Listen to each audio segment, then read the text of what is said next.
Good morning. This case is going to be on IBM. So quick summary of the PowerPoint. We're going to start with the background information, explain why IBM is a relevant topic to be talking about in relation to the strategic concepts that we've learned in this course.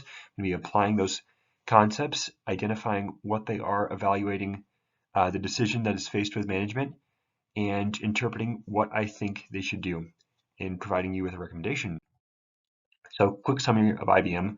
While IBM focused on consulting and software as their main business for years, they have recently decided to diverge into two companies by 2021.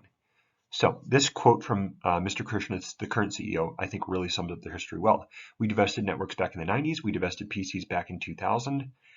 We divested semiconductors about 5 years ago, all because they didn't necessarily play into the integrated value proposition.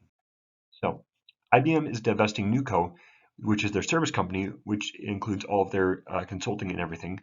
And because they want to focus and recenter on cloud platform and AI and just continue to grow that section. That's also beneficial to them because it will provide them a strong strategic relationship. So applying the concepts that we've learned in the class, for the corporate level strategy, IBM is a company that has constantly evolving corporate level strategy.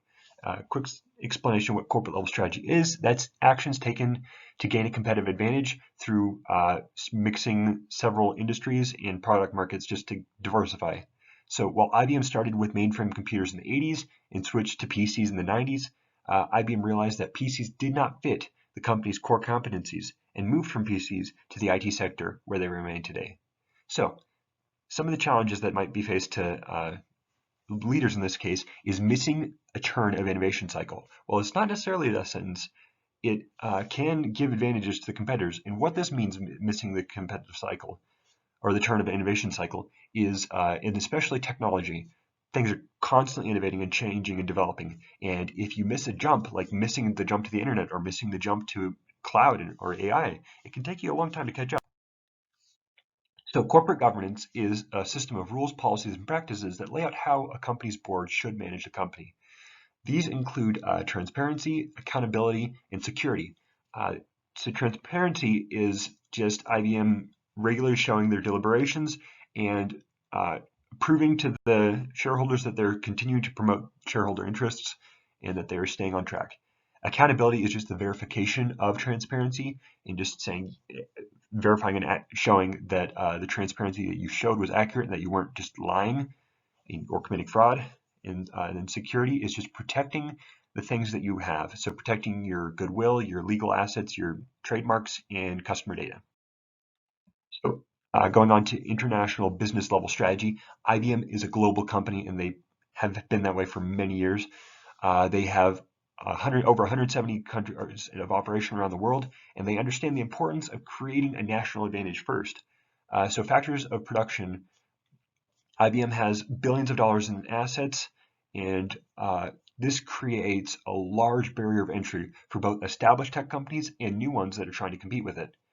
So they're pretty safe in that area. IBM has also diverged many times over the years and has many companies in supporting industries that have strategic partnerships with them.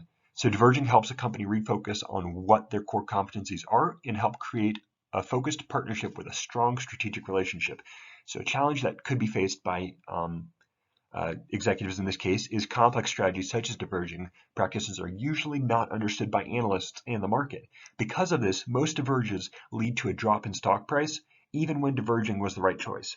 So the solution to this is transparency. As mentioned previously, by showing the process to investors, long-term investors are more likely to stay on board as they can kind of understand why investors made that choice. So in staying with international strategy, having relating and supporting industries is very beneficial to IBM as they have the upstream and downstream of information between their partners with strategic relationship. And this also allows them to share assets and costs such as research and development and patents. This can be very beneficial to both companies and help lower their overall cost allocated to individual products.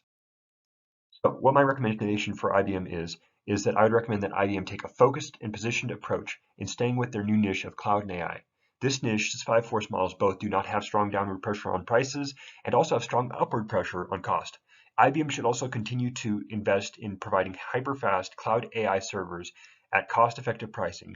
This neutralizes their main threat of substitutions products, as the competition will struggle to compete with their above average in speed, and it also neutralizes the threat of rivals, as it's difficult and costly for other companies to imitate IBM, as they have decades worth of hardware knowledge, patents, and downstream information that is shared between their divested companies.